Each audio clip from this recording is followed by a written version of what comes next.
মন মাঝি খবরদার,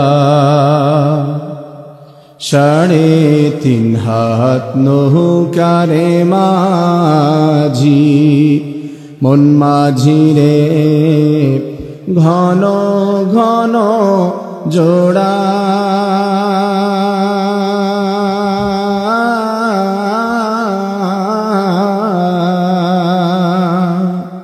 সাড়ে 3 হাত নৌকারে কাঁচা, মন মাঝি রে ঘন ঘন জোড়া,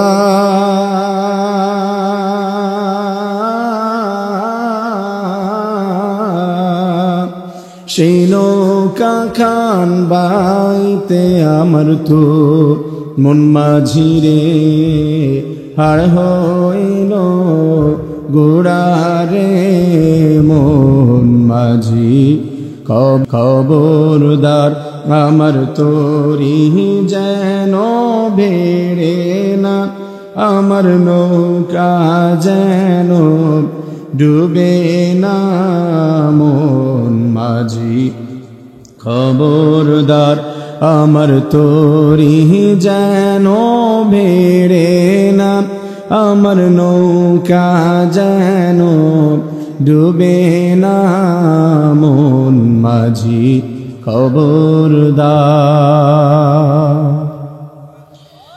আলহামদুলিল্লাহ, অধ্যক্ষর আয়োজিত বাগেরহাট জেলার অন্তর্গত চিতলমারী থানার কলিগাতি দক্ষিণপাড়া যুব সমাজের উদ্যোগে আয়োজিত আজকের এই তাফসিরুল কুরআন মাহফিলের সম্মানিত সভাপতি, বিশেষ অতিথিবৃন্দ, দূর দূরান্ত থেকে আগত আল্লাহ তাআলার মুহিব্বিন তুহিব্বিন আশিকিন জাকিরিন শাকিরিন মুরব্বিয়ান আওয়াম, উপস্থিত কলিজার টুকরো সমবয়সী যুবক বন্ধুগণ, স্নেহের ছোট ভাই, দিন কায়েমের আন্দোলনের লড়াকু সৈনিক, শহীদি কাফেলার হৃদয়ের সবটুকু স্থান দখলকারী সেই ভাইরা, বিভিন্ন কলেজ, ইউনিভার্সিটি, কওমি আলিয়া মাদ্রাসা ছাত্র ছাত্রী ভাই বন্ধুগণ, পদ্মার অন্তরালে অবস্থানরত অত্যন্ত শ্রদ্ধেয় আবেদা সালেহা, সর্বগুণে গুণান্বিতা আমার মা ও বোনেরা, আমাদের সকল প্রশংসা সেই মহামহিম রাজাধীরাজ, এই পৃথিবীর একচ্ছত্র অধিপতি আল্লাহ রব্বুল ইজ্জাত ওয়াল জালালের জন্য নিবেদিত, যে মহান রব্বুল আলামিন অত্যন্ত ভালোবেসে কবুল করে জান্নাতের পরিবেশে এসে বসার সঙ্গে সঙ্গে কোরআন হাদিস থেকে কিছু কথা বলার এবং শোনার জন্য তৌফিক দিয়েছেন, সেই মহান রবকে খুশি করার জন্য হৃদয়ের সবটুকু ভালোবাসা প্রকাশ করে আসমান জমিনকে মুখরিত করে আল্লাহ তাআলার শিখানো ভাষায়, আল্লাহ তাআলার দেওয়া জবান দিয়ে সবাই শুকরগুজার হচ্ছে আলহামদুলিল্লাহ। প্রাণ খুলে সবাই পড়ব রব্বানা লাকাল হামদ হামদান কাসীরান তাইয়িবান মুবারাকান ফীহি, ইয়া রাব্বি লাকাল হামদু কামা ইয়ানবাগি লিজালালি ওয়াজহিকা ওয়া আযীমি সুলতানিকা। প্রিয় ভাইরা, একটি দোয়া একসঙ্গে সবাই পড়ব, আল্লাহুম্মা বারিক লানা ফি রজব ওয়া শাবান ওয়া বাল্লিগনা রমাদান। প্রশংসা করেছি কার? আসমান কার? জমিন কার? বিধান চলবে কার? পৃথিবীর কোনো তন্ত্র মন্ত্র, কোনো দল, কোনো গোষ্ঠী, কোনো জাতি কারোর সামনে মাথা নত করতে চাই না, একমাত্র একজনের সামনে মাথা নত করতে চাই, তার নাম সে আল্লাহ তাআলা একটি সংবিধান আমাদেরকে দান করেছেন। সেই সংবিধানের নাম কি? সবাই পড়ুন না, সেই সংবিধানের নাম কি? কোনো ভুল আছে? সন্দেহ আছে? এটা কার কথা? কোনো ব্যক্তি, কোনো পরিবার, কোনো সমাজ, কোনো রাষ্ট্র যদি এই সংবিধানকে মানে, তাদেরকে ডিরেক্ট জান্নাতুল ফিরদাউসের পথ দেখিয়ে দেওয়ার অঙ্গীকার করেছেন কে? এই তুমি কিন্তু ইকো দিতে পারো, এক ফোঁটাও ইকো নাই। আছে? তুমি বলো, ইকো আছে? ইকো কিন্তু নাই। এত বড় একটা দামার মতো নিয়ে আসছো, যদি এখন এসে গুতাগুতি করো হবে? আগের থেকে গুতাগুতি করতে পারলা না? শুরু থেকে কণ্ঠ টানতেছে, তাহলে শেষ পর্যন্ত আলোচনা শেষ করাই কঠিন হয়ে যাবে। এরপরে গিয়ে জুমা পড়তে হবে, তারপরে আবার আলোচনা, এত কষ্ট হয়ে যাবে। না থাকলে বলে দেবো, আমি সেইভাবে শুরু করব। খালি খালি গোদাগুদি করো, না থাকলে বলো যে হ্যাঁ ট্রাই করতেছি। আর না হয় একটা মাইক আমার দিকে ভালো মতো দাও, যেন ভালো মতো আমি সাউন্ড পাই। আমার প্রিয় ভাইরা,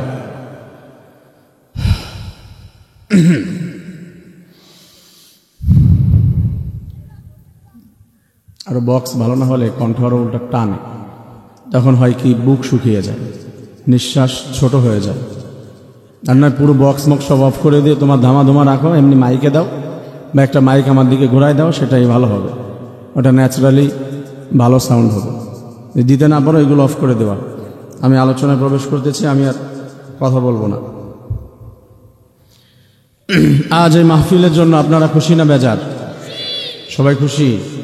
এরকম সুন্দর প্রোগ্রাম প্রত্যেক বছর হোক, আমরা চাই কি চাই না?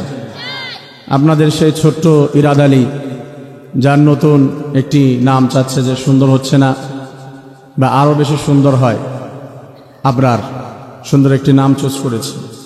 আপনারা সেই নামে তাকে ডাকতে পারবেন না ইনশাল্লাহ। সেই ছোট্ট ইরাদ আলী কিন্তু এখন আর ছোট নয়, অনেক বড় হয়ে গিয়েছে। আমার যদিও মামা, আমি নাম ধরে বলতেছি যেহেতু বয়সে অনেক ছোট, কিন্তু সম্পর্কে মামা। সেই ছোট্ট মামাটা আস্তে আস্তে করে এখন হাফেজ মাওলানা, এখন অনেক সম্মানী।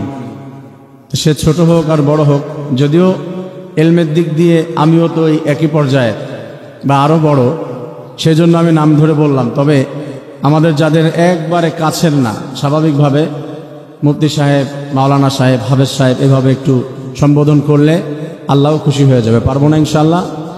সেই তার চেষ্টা প্রচেষ্টা আজকের এই প্রোগ্রাম, সবাই সহযোগিতা করেছেন, কিন্তু তার চেষ্টাটা অনেক বেশি ছিল, কষ্ট ভালো ছিল। এভাবে প্রত্যেকটা পরিবার, প্রত্যেকটা গোত্র, এলাকার ভিতরে যদি কিছু আলেম হাফেজ হয়ে যায়, আমাদের এই সমাজটা পরিবর্তন করে দিবেন কে? আল্লাহর নাম বলতে কষ্ট হয়েছে, আমার কিন্তু কষ্ট হচ্ছে। মামারে আমি কিন্তু ধরুম পরে, এদেরকে ভালো মতো বলে চেক করে নিয়ে আসা উচিত ছিল। কি নিয়ে আসছে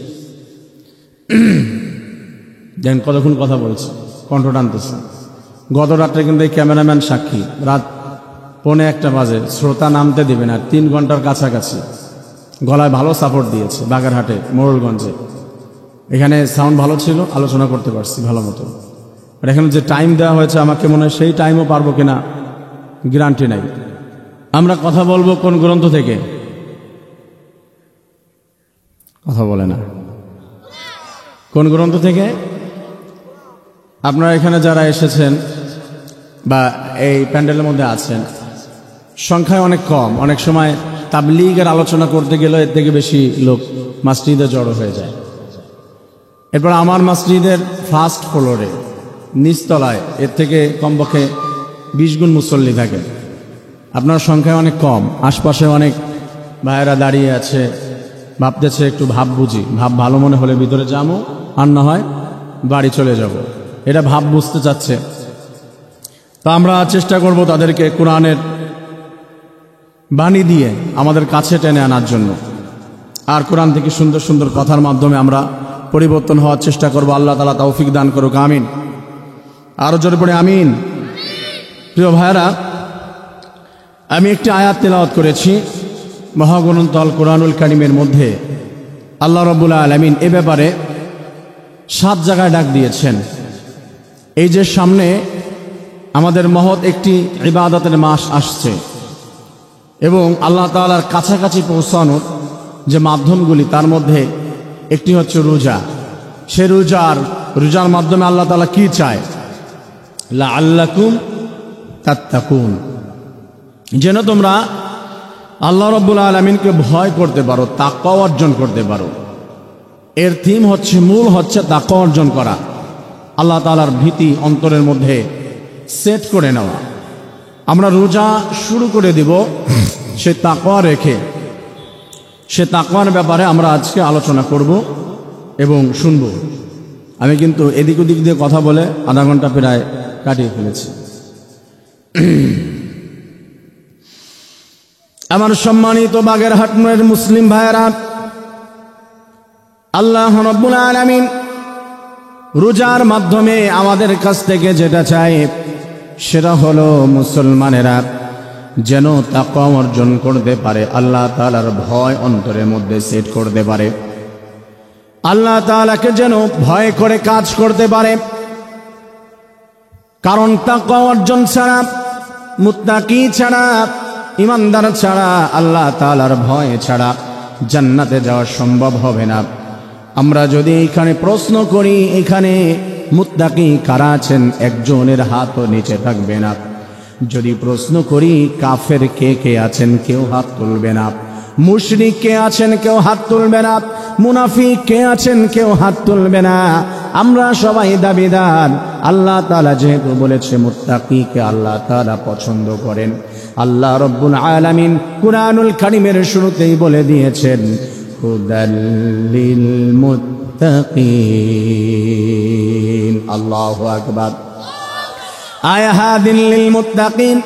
এই সুন্দর কুরআনুল কারীমকে আল্লাহ তাআলা বলেছেন কুরআনুল কারীম একটা গ্রুপের জন্য, একটা জাতির জন্য পথ প্রদর্শক বানিয়ে দেওয়া হয়েছে। সেই জাতি, সেই গ্রুপ, সেই দল, তাদের নাম হলো সমাজের মধ্যে যারা মুত্তাকি, যারা হচ্ছে এফরাইডার্স, আল্লাহ তাআলাকে ভয় করে, আল্লাহ তাআলা তাদেরকেই মুত্তাকি বলে ঘোষণা দিয়েছে। সুবহানাল্লাহ। আল্লাহ তাআলার সেই ভয় অন্তরের মধ্যে সেট করে আমরা সবাই মুত্তাকি হতে চাই কি চাই না? মুত্তাকি হতে চাই কে কে? আল্লাহকে হাত তুলে দেখিয়ে দেই। লিল্লাহে তাকবীর, লিল্লাহে তাকবীর। হাত নামান। তাকবীর দেওয়ার মাধ্যমে নাকি অনেকে মন খারাপ করেছেন। অনেকে আমাকে একজন বলল, তার নাম বলবো না, তাকে ধরতে পারে অনেকে, যে তাকবীর দেওয়ার মাধ্যমে অনেকে মন খারাপ করেছে। ভাইয়েরা, মুরব্বী অনেক বাবাজিরা আছেন, কি এর তাকবীর তুকবীর দিব? এই তাকবীর যদি আপনার পছন্দ না হয় 1000 বার আপনি বলবেন, 1000 দলিল দিব। তাকবীর যদি আপনার পছন্দ না হয়, আপনার ভিতরে চাচা ঈমান নাই। কার কথা? এই তাকবীর কি শিবিরের? কথা বলে না। এই তাকবীর কি জামাতের? এটা চরমনায়ের? এটা আহলে হাদিসদের? এই তাকবীর মুসলমানদের তাকবীর। তাকবীর যদি ভালো না লাগে, যে কি এর তাকবীর দেয়, চিল্লানো দেয়, এই তাকবীরগুলো না দেওয়ার কারণে বাতিল আমাদের উপরে চড়ে বসতে পারে। এই তাকবীরগুলো দিয়ে যখন ময়দানে নেমে যাওয়া হয়, তখন বাতিলকে দূরে সরিয়ে দিয়ে জয়ের মালা দান করে দেয় কে? আরো যারা বলেন কে? তাহলে তাকবীর দেন তো লিল্লাহে তাকবীর। আমার সম্মানিত মুসলিম ভাইয়েরা, আল্লাহ রব্বুল আলামিনের ঘোষণা হলো, আল্লাহ তাআলা বলেছে তাকওয়া অর্জন করতে হবে। সেই মুত্তাকি যদি আমরা হতে চাই, সবাই হাত দেখিয়েছি, আমরা সবাই মুত্তাকি হয়ে আল্লাহ তাআলাকে ভয় করে তার জান্নাত অর্জন করে নিতে চাই। সবাই আল্লাহ কবুল করুন, আমিন। আমার প্রিয় ভাইয়েরা, যদি আপনি মুত্তাকি হতে চান, যদি আল্লাহ তাআলাকে ভয় করতে চান, কেমন করে করবেন? আপনি শুধু বলেছেন আল্লাহকে ভয় করি, আল্লাহকে ভয় করি, শুধু আপনি একজনকে বললেন আমি তোমাকে ভালোবাসি, ভালোবাসি, এই কথা বলে স্লোগান দিলে চলবে না। তার এক জায়গায় বিয়ে হয়ে যাচ্ছে, আরেক জায়গায় ছাড়াছাড়ি হয়ে আবার বিয়ে হয়। আপনি কোনোদিন তাকে প্রস্তাব নিয়ে বাড়ির উপরে গেলেন না, কোনোদিন কিছু কিনে দিলেন না। বৈধ পন্থায় বলে আপনার স্ত্রীকে প্রচুর ভালোবাসেন, খাবার দেন না, কাপড় দেন না, ভালো ব্যবহার করেন না। আপনার এই ভালোবাসা চালানোর কোনো মূল্য হতে পারে না। আমি মাকে অনেক ভালোবাসি, মাকে খাবার দিই না, দুর্ব্যবহার করি, মায়ের কোনো কথা শুনি না, তার কোনো কার্যক্রম করলাম না, তার ভালোবাসার কিঞ্চিত পরিমাণ কোনো মূল্য হতে পারে না। আমরা এইখানে যারা বসে আছে, আমাদের মধ্যে আওয়ামী লীগ আছে না নাই? কথা বলে না কেন? বিএনপির ভাইয়েরাও আছে, এইখানে চরমনায়ের ভাইয়েরা আছে, আশাবাদী জামাত ইসলামের ভাইয়েরাও আছে, খেলাফতে মজলিসের ভাইয়েরা অবশ্যই রয়েছে। আমার প্রিয় ভাইয়েরা, এক এক দলের এক একটা কার্যক্রম, কিছু নীতিমালা রয়েছে। আল্লাহ তাআলা বলছেন আপনারা বলুন তো নিজেদের যোগ্যতা থেকে। আপনি বললেন আমি আওয়ামী লীগ করি, বিএনপি যেই কোনো দলের কাজ করেন না কেন, তাদের দলীয় কিছু কার্যক্রম রয়েছে, এইগুলা জীবনে করলেন না, মিছিল মিটিংয়ে কোনোদিন গেলেন না, কিন্তু আপনি দাবি করেন আমি চরমনায়ের বিশাল একজন মুরিদ, চরমনায়ের অনেক বড় একজন মুজাহিদ। কোনোদিন তাদের বয়ান শোনেন না, হালকায় যান না, মাহফিলে যান না, ইসলামী আন্দোলনের সাথে কোনো সম্পর্ক নাই, নামাজ নাই, রোজা নাই, কোনো কার্যক্রম ইসলামের নাই। আপনি যদি দাবি করেন আমি চরমনাই করি, আমি জামাতে ইসলাম করি, আপনার এই স্লোগান বলুন তো, 4 আনা পয়সার মূল্য আছে নাকি? আমার প্রিয় ভাইয়েরা, আপনাদেরকে আমি এই কথাটি বোঝাতে চাচ্ছি, আপনি যেই দলের হন না কেন, তাদের স্লোগান যদি দিতে চান, পরিচয় দিতে চান, তাদের কিছু কাজ আপনার করতে হবে। আল্লাহ তাআলা বলছেন, তুমি মুত্তাকির পরিচয় দিয়েছো, তুমি আল্লাহ তাআলাকে ভয় করো। আমি আল্লাহ তাআলা যেই নীতিমালাগুলো তোমার জন্য বাতিয়ে দিয়েছি, বলে দিয়েছি, এই নীতিমালার উপরে না চললে, মুত্তাকি দাবি করলে, ওই মুত্তাকির 4 আনার মূল্য একজনের কাছে নাই। তার নাম কি? আরো জোরে বলেন, তার নাম কি? তাহলে মুত্তাকি আমরা সবাই হতে চাই 100%। সেই মুত্তাকিদের কোন কোন সেক্টরে, কোন কোন পর্যায়ে তাদের কাজ করতে হবে, আমরা কয়েকটি পর্যায়ে জেনে নেব। আল্লাহ রাব্বুল আলামিন কুরআনুল কারীমের মধ্যে 7 জায়গায় ডাক দিয়েছেন, ইয়া আইয়ুহাল্লাযীনা আমানু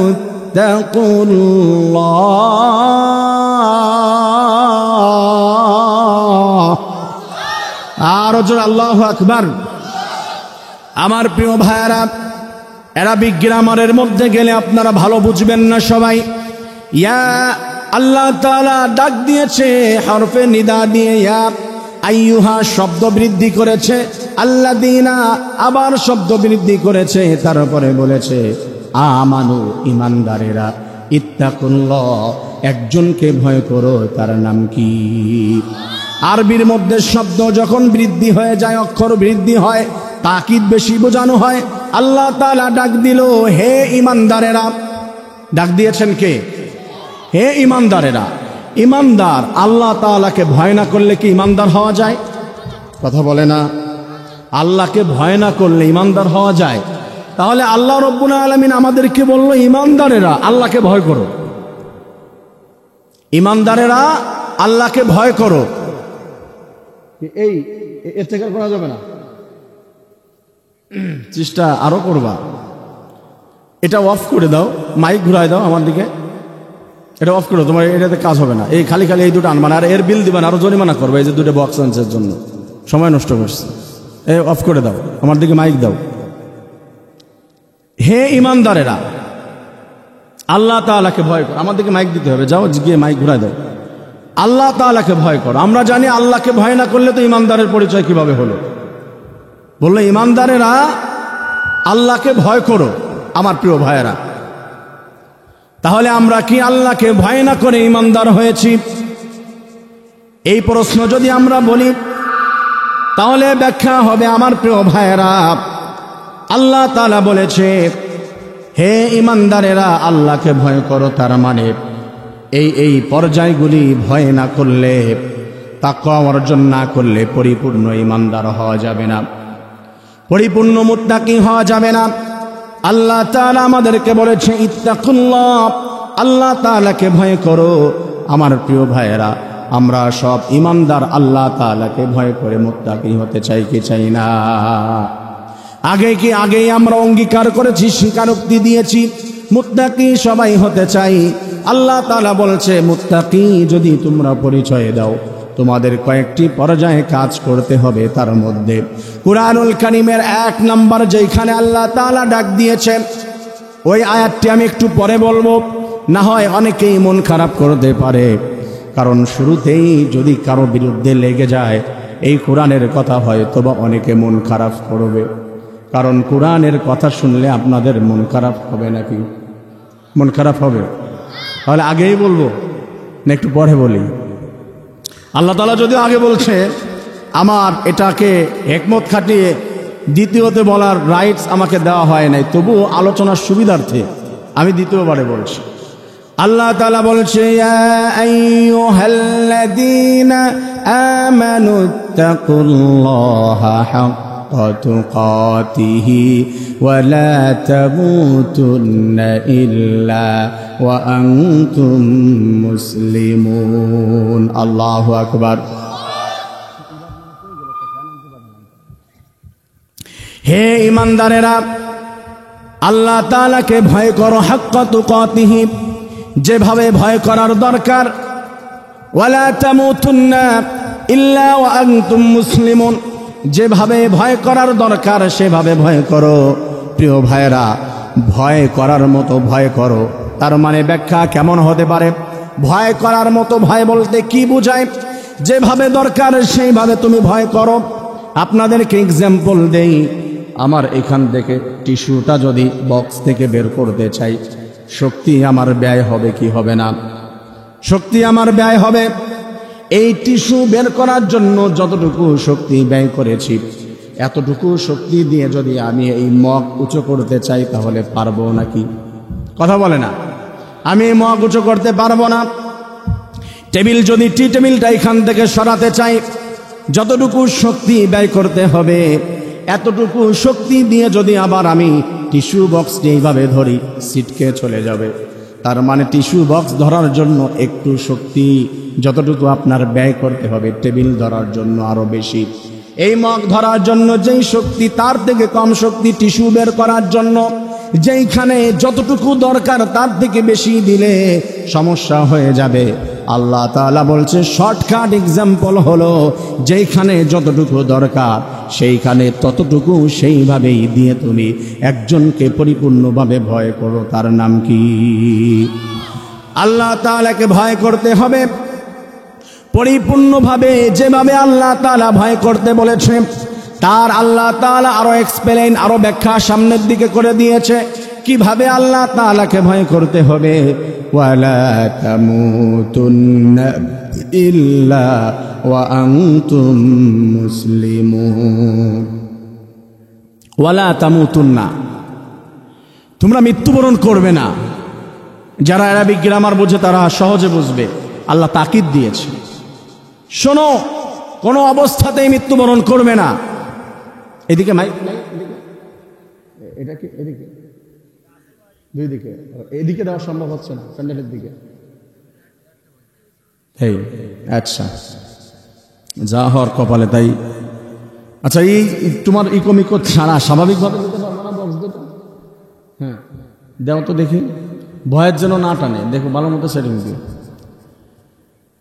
আল্লাহ তাআলা বলছেন ওয়ালা তামুতুন্না, কোনোভাবেই মৃত্যুবরণ করবে না।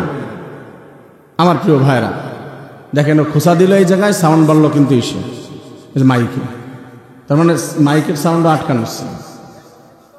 আচ্ছা ঠিক আছে, মৃত্যুবরণ করো না। কে বলছেন? আল্লাহ তাআলা বলছে কোনো অবস্থাতেই মৃত্যুবরণ করবে না। তাকিদ সহকারে বলা হলো। আমার ভাইরা আপনারা উত্তর দিন তো, মৃত্যুবরণ করা, মরে যাওয়া কোনো মানুষের হাতে কি ক্ষমতা আছে? কথা বলেন। আমাদের জীবন এবং মরণের মালিক কে? হায়াতের মালিক কে? কুল ইন্না সালাতি ওয়া নুসুকি ওয়া মাহইয়ায়া ওয়া মামাতি লিল্লাহি রাব্বিল আলামিন। হে নবী, আপনি ঘোষণা দিন, আপনি বলে দিন তাদেরকে, ইন্না সালাতি, নিশ্চয়ই আমার সালাত, অনুসুকি আমার কুরবানি, ওয়া মাহইয়ায়া আমার জীবন, ওয়া মামাতি আমার মরণ, লিল্লাহি রাব্বিল আলামিন, একমাত্র একজনের হাতে, একজনের জন্য। তার নাম কি? আপনারা যদি এই কথার ব্যাখ্যা আপনাদেরকে দেই, চ্যালেঞ্জ করে বলবো, মৃত্যু কোনো মানুষের হাতের মধ্যে নাই। আপনি চাইলেও নিজেকেও আপনি মারতে পারবেন না। কথা বলেন ঠিক কিনা? গ্রামের মধ্যে অনেকেই সুইসাইড করতে যায়, আত্মহত্যা করতে যায়, গাছের থেকে লাফ দিয়ে মরে যেতে চায়, গাছের মধ্যে ফাঁস দিয়ে মরে যেতে চায়। অনেকে দেখবেন আপনারা বিষ পান করে মরে যাওয়ার জন্য গাড়ির নিচে, আমার দিকে দেন যেন এখানে ইফেক্টটা না করে। অনেকে চেষ্টা করে মরে যাওয়ার জন্য বিষ পান করে, হসপিটালে নেওয়ার পরে আবার সুস্থ হয়ে যায়। তার মানে নিজের মরণটাও নিজের হাতের ভিতরে নাই। হালকা, নিজের মরণটাও নিজের হাতের ভিতরে নাই। আল্লাহ তাআলা কেন আমাদেরকে বলল যে তুমি মৃত্যুবরণ করো না? তুমি মুসলমান নাও হয়ে মৃত্যুবরণ করবে না? আমার প্রিয় ভাইরা, আমাদের নিজের হাতের ভিতরে নিজের মরণটাও নাই। মরতে পারবো না চাইলে, বাঁচতেও পারবো না চাইলে আল্লাহ কেন আমাদেরকে বলল যে তুমি মৃত্যুবরণ করবে না মুসলমান না হয়ে? তার মানে দুনিয়ার মধ্যে যতটুকু সময় আমরা পেয়েছি এই সময়ের মধ্যে পরিপূর্ণ মুসলমান হওয়ার দরকার আছে না নাই? পরিপূর্ণভাবে মুসলমান হতে চাই কি চাই না? এইখানে মুসলমান না হিন্দু কাফের বৌদ্ধ আছেন কয়জন? একজনও হিন্দু নাই? আপনাদের আশপাশে অনেক হিন্দু আছে না? মাহফিল নাই? আচ্ছা ঠিক আছে, ভালো, আলহামদুলিল্লাহ। এখানে কেউ হিন্দু নাই তো? সবাই মুসলমান? হাত তুলে দেখান তো কে কে মুসলমান। আলহামদুলিল্লাহ, হাত নামান। প্রিয় ভাইরা, মুসলমান আসলে আপনি আমি নিজেকে মুসলমান বললেই শুধু মুসলমান হওয়া যাবে না, মুসলমানের সংজ্ঞা জানতে হবে এবং মুসলমান কাকে বলে এটা বুঝতে হবে আমাদের। রাসূল কারীম সাল্লাল্লাহু আলাইহি ওয়াসাল্লামের একটি হাদিস থেকে আমরা মুসলমানের একটি সংজ্ঞা জেনে নেই। মুসলমান শব্দের অনেকগুলি অর্থ রয়েছে। মুসলমান বলতে শুধু নিরাপদ থাকা নয়, শুধু শান্তির সুশীতল ছায়ার নিচে চলে আসা নয়। মুসলমান মানে ছেড়ে দেওয়া, মুসলমান মানে আঁকড়ে ধরা, মুসলমান মানে ভুলে যাওয়া, মুসলমান মানে কলিজার ভিতরে গেঁথে নেওয়া। অনেকগুলি অর্থ আমি আপনাদেরকে আরেকটু বুঝাই রাসূল কারীম সাল্লাল্লাহু আলাইহি ওয়াসাল্লামের হাদিস থেকে। আল মুসলিমু মান সালিমাল মুসলিমুনা মিন লিসানিহি ওয়া ইয়াদিহি। মুসলমান তো ওই ব্যক্তি যে ব্যক্তির হাত এবং জবান থেকে অপর মুসলমান নিরাপদ থাকে। আমার প্রিয় ভাইয়েরা, এখানে আমরা যদি বলি পরিপূর্ণভাবে আমাদের হাত এবং জবান থেকে আরেকজন মুসলমান কি নিরাপদ আছে? সবার হাত সবার জবান থেকে কিন্তু আরেক মুসলমান নিরাপদ নয়। সমস্ত মুসলমান দাবিদার আমার দেশের মধ্যে হাজার হাজার লক্ষ লক্ষ কোটি কোটি মানুষ রয়েছে যারা মুসলমান দাবিদার, প্রকৃতপক্ষে তারা মুসলিম হতে পারে নাই। কারণ হলো একজন মুসলমানের হাতের মাধ্যমে আরেকজন মুসলমানের মিথ্যা মামলা হতে পারে না। একজন মুসলমানের হাতের মাধ্যমে কলমের খোঁচায় আরেকজনের জমির দলিল, আরেকজনের জমির রেকর্ড আরেকজনের নামে হয়ে যেতে পারে না। একজন মুসলমানের কলমের খোঁচায় সুদ হতে পারে না, ঘুষ খেতে পারে না। একজন মুসলমানের কলমের খোঁচা দিয়ে দেশের হাজার হাজার কোটি কোটি টাকা অন্য দেশের ভিতরে পাচার হতে পারে না, ঠিক কিনা? একজন মুসলমানের জবান থেকে আরেকজন মুসলমান ভয় পেতে পারে না। একজন মুসলমানকে দেখে আরেকজন মুসলমান ভয় পেতে পারে না। ওই চাচা ওই দোকানে আছে, যাওয়া যাবে না, কারণ অকথ্য ভাষায় কথা বলে, শুধু গালি দেয়, সমালোচনা করে। ওই ভাবির কাছে যাওয়া যাবে না, উনি শুধু সমালোচনা করে, উনি শুধু আমার ভুল ধরে। এমন সমাজের ভিতরে কিছু মানুষ সমালোচনা করা, মানুষের ভুল ধরা আর কথায় কথায় গালি দেওয়া, মানুষকে কটূক্তি করা আছে না নাই? এমন কিছু মানুষ আছে না নাই? না আপনাদের কলিগাতে মনে হয় নাই? আছে, যে উনাকে দেখলে উনার মুখের খুব ভয় পায় মানুষ। যেই বেচারা শুধু দেখলেই কিরে কি অবস্থা তোমার, এরকম কেন চেহারার অবস্থা, কি জামা পরছো তুমি, মানে একটা না একটা ভুল ধরবে। ওই বেচারার মুখের খুব ভয় পায় মানুষ। প্রিয় ভাইয়ারা, আমি বেশি ব্যাখ্যার দিকে যাব না, যেহেতু 7টি আয়াত আমি চাচ্ছি একটু একটু করে হলেও সামনের দিকে আগানোর চেষ্টা করব। রাসূল কারীম সাল্লাল্লাহু আলাইহি ওয়াসাল্লাম বলছে একজন মুসলমান আরেকজন মুসলমান তার হাতের মাধ্যমে কষ্ট পেতে পারে না, জবানের মাধ্যমে কষ্ট পেতে পারে না। আপনার হাতের মাধ্যমে জবানের মাধ্যমে যদি আরেকজন মুসলমান কষ্ট পায়, আপনি নিজেকে দাবি করতে পারেন অনেক বড় হাজী সাহেব, গাজী সাহেব, মুফতি সাহেব। রাসূল কারীম সাল্লাল্লাহু আলাইহি ওয়াসাল্লামের সংজ্ঞা অনুযায়ী আপনি আল্লাহ তাআলার কাছে মুসলিম হতে পারেন নাই। কথা ঠিক কিনা? আমার প্রিয় ভাইয়েরা, আল্লাহ তাআলা বলছে মুসলিম না হয়ে মৃত্যুবরণ করো না। ওয়ালা তামুতুন্না ইল্লা ওয়া আনতুম মুসলিমুন। তার মানে আমাদের দুনিয়া থেকে মৃত্যুবরণ করার আগে, বিদায়ের আগে মুসলমান হতে হবে। আমাদের জবান এবং হাতকে কন্ট্রোল করে আল্লাহকে খুশি করার জন্য মুসলমান হতে চাই কি চাই না? রাসূল কারীম সাল্লাল্লাহু আলাইহি ওয়াসাল্লাম বলছেন মান ইয়াজমানু লি বাইনা লিহিয়াইহি ওয়া মা বাইনা রিজলাইহি আজমানু লাহুল জান্নাহ। যেই ব্যক্তির জবান থেকে, লজ্জা স্থান থেকে তার হাতের মাধ্যমে অন্য মানুষ যদি নিরাপদ থাকে, ঘোষণা দিয়ে দিলাম শুনে নাও, কঠিন হাসরের ময়দানে যেদিন কেউ কারো পরিচয় দেবে না, কেউ কাউকে চিনবে না, আমি রাসূল হাসরের ময়দানে আমার ওই উম্মতের জান্নাতের জিম্মাদার হয়ে গেলাম। না একটু আসতে বলেন, আরো আসতে বলেন। এই কলিকাতিবাসী কি মন খারাপ করেছেন? মন খারাপ করছেন? একটু আওয়াজ দেন না, আল্লাহু আকবার। এই তো ভালোই তো আওয়াজ, যে তো একবারে মাথা নষ্ট করা আওয়াজ। তা একটু যখন সুবহানাল্লাহ আলহামদুলিল্লাহ বলতে বলি, তা মন খারাপ করে বসে থাকেন কেন? এইভাবে অবস্থা। বাগেরহাটবাসী তো ভয়ে যেরকম হওয়ার কথা ছিল না। আপনারা তো অনেক ওলামায়ে কিরামদের বিচরণ এই জমিনে রয়েছে। এইখানে বাংলাদেশের অনেক স্বনামধন্য ওলামায়ে কিরামগণ এসেছে। আমাদের আশপাশে আল্লাহর অনেক ওলি শুয়ে আছে। তা আমাদের ভয়েস তো এরকম হওয়ার কথা না। প্রাণ খুলে আওয়াজ দিন না, লিল্লাহে তাকবীর। এভাবে একটু আওয়াজ দেওয়া যাবে যুবক ভাইরা? যাবে? মুরব্বীদের বলি নাই, যুবক যারা তারা বলবে যাবে তো? এই যে এখানে কি মুরব্বী কেউ আছে নাকি? তো মুরব্বী আছে? কি এর মুরব্বী? কে বলছে? যার ভিতরে ইমানের পাওয়ার আছে সে কখনো মুরব্বী হতে পারে না। আর বুড়া মানুষ তো জান্নাতেই যাবে না। তা বুড়া হতে চান কেন আপনি? বুড়া মানুষ জান্নাতে যাবে? কথা বলে না। একটা বুড়াও জান্নাতে যাবে না, বিপদ আছে রে ভাই। তা বুড়া হতে চান কেন? না না, আপনি বুড়া হতে চান না। আমরা সবাই ইয়াং, যার মধ্যে ইমানের পাওয়ার আছে আল্লাহ তাআলা বলছে সেই তো ইমানের দিক দিয়ে যুবক, সে ইয়াং। তাদের আওয়াজ হবে একবারে বাগেরহাটের বাঘের মতো, গর্জন দিয়ে বলতে হবে লিল্লাহে তাকবীর, আলহামদুলিল্লাহ। আবার যারা মন খারাপ করে বসে থেকেছেন তাদের ব্যাপার ভিন্ন, কষ্ট দেব না আপনাদের, দিতে হবে না। দূর থেকে এসেছি, আমি চিল্লায়ে চলে যাই, আপনারা মন খারাপ করেন না। আমার প্রিয় ভাইয়েরা, আসুন আল্লাহ রাব্বুল আলামিন আমাদের 1 নম্বর যে আয়াত বলেছি, এই আয়াতের ভিতরে আল্লাহ তাআলা আমাদের ঘোষণা দিচ্ছে যে শুনো, তোমরা ভয় করবে কেমন করে আল্লাহ তাআলাকে, মুত্তাকি হবে, তোমাদের মুসলমান হতে হবে, আর না হয় তার আগে দুনিয়ার থেকে বিদায় নিও না। আমার সম্মানিত বাগেরহাটের মুসলিম ভাইয়েরা, আল্লাহ রাব্বুল আলামিন আমাদেরকে, আমরা যে আয়াত তেলাওয়াত করেছি তার 2 নম্বর আয়াত আল্লাহ তাআলা বলেছে, ইয়া আইয়ুহাল্লাযীনা আমানুত্তাকুল্লাহা ওয়া যারু মা বাকিয়া মিনার রিবা ইন কুনতুম মুমিনিন। আল্লাহু আকবার।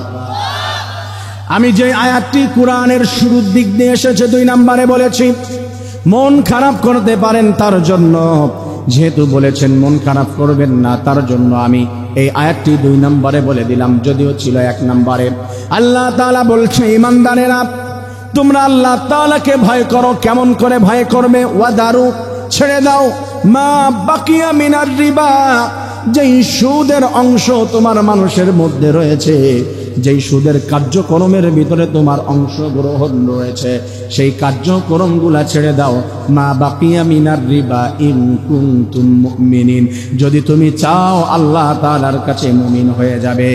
ফাইন লাম তাফআলু ফাআদানু বিহারবিন মিনাল্লাহি ওয়া রাসূলি, আর যদি কাজগুলো ছাড়তে না পারো তাহলে তোমরা ঘোষণা নিয়ে নাও, আমার পক্ষ থেকে আমি বলে দিলাম আমি আল্লাহ এবং আমার রাসূল তোমাদের সঙ্গে যুদ্ধ করার জন্য প্রস্তুত রয়েছে। বলেন না সুবহানাল্লাহ। এটা কি সুসংবাদ না দুঃসংবাদ? হ্যাঁ আমার প্রিয় ভাইয়েরা, মন খারাপ করতেছেন আপনারা? মন খারাপ করতেছেন? এই আয়াতের বাংলা বলবো, যদি তোমরা সুদের অংশ না ছাড়ো, ফাইল্লাম তাফআলু, যদি তোমরা এই কাজ না করো, ফাআযানু বিহারবিন মিনাল্লাহি ওয়া রাসূলি, তাহলে তোমরা মানুষদেরকে এলান দিয়ে দাও, আর সুদারু যারা আছো রাস্তায় বেরিয়ে যাও, ধার সরকি তো ভালো খেলতে পারো, এইগুলা নিয়ে রাস্তায় বের হয়ে যাও, প্রস্তুতি গ্রহণ করো, আল্লাহ এবং রাসূল তোমাদের সঙ্গে যুদ্ধ করার জন্য প্রস্তুত। পারবেন তো? হ্যাঁ, এই কলিগাতির মানুষরা পারবে না? কথা বলে না। এই যে একবারে আওয়াজ গেছে, পারবেন? একটু চেষ্টা করলে মনে হয় বাগেরহাট পুরোটা নিলে পারবেন। পারবেন? বাংলাদেশ পুরোটা নিলে পারবেন? আমেরিকাকে সঙ্গে নিলে পারবেন? একটা ফেরেশতা যেই ডানা রয়েছে 600 ডানা, একটি ডানার একটা কর্নার দিয়ে এভাবে ধরবে, আমার হাত দিয়ে পুস্টারটি উল্টাতে যতটুকু কষ্ট না হবে তার থেকে 1000 গুণ কষ্ট কম হবে। একটা ফেরেশতা এই পৃথিবী এইভাবে ধরবে, ধরে আছাড় মারবে। আপনি কে সেই জায়গায়? আল্লাহ রাসূলের কথা বাদ দিলাম, আমি এবং আমার রাসূল প্রস্তুতি গ্রহণ আছে। তোমরা প্রস্তুতি নাও, আল্লাহ এবং রাসূলের সঙ্গে যুদ্ধ করবে যারা সুদ খাচ্ছ। আর যদি মুমিন হতে চাও, সুদকে ছেড়ে দাও। ঘোষণাকার। মন খারাপ করেছেন? সুদ খাওয়া যাবে ভাই? সুদ খাওয়া যাবে? শহর থেকে আসছেন তো বুঝেন না, হুজুর মানুষ তো পরের ভাতে বেগুন দিয়ে খান। আপনারা সেটা বলেন না আঞ্চলিক ভাষায়, পরের ভাতে বেগুন দিয়ে খান। আপনারা বোঝেন না তো? ওই কৃষি ব্যাংক থেকে টাকা না আনলে মাছ ছাড়া যায়? ধান দেওয়া যায় জমিনে, ওইখান থেকে টাকা এনে গরু না কিনলে কি চলা যায়? আপনি গরম গরম কথা বলছেন, আপনি কি টাকা দিয়ে দিবেন? আল্লাহি করে বলছি, আল্লাহর কসম করে, একটা টাকা সুদের আমি এই পর্যন্ত খাইনি। আমি আপনার থেকে খারাপ নাই, আমার বাবা কোটিপতি না, আমার বাবা আমার জন্য কোটি কোটি টাকা রাখে নাই যে সেটা দিয়ে চলছি। আপনার বয়স কয়দিন যে আপনি সুদ খাবেন এটা বলছেন তো, তাই না? আমার বাবাও ইনশাআল্লাহ কোনোদিন খায় নাই, সে খারাপ নাই আপনার থেকে। অন্তত এতটুকু বলি, সুদের টাকা আল্লাহ এবং রাসূল বলছে আমি যুদ্ধ করছি। আল্লাহ যেটা নিষেধ করে দিয়েছে এটার ভিতরে পৃথিবীর সমস্ত মানুষ মিলে বলুন তো, সেইখানে কি শান্তি আনা, বরকত আনা কোনোভাবে সম্ভব না? মন থেকে বলতে হবে, বরকত আনা সম্ভব? তাহলে আপনি কোথায় আছেন?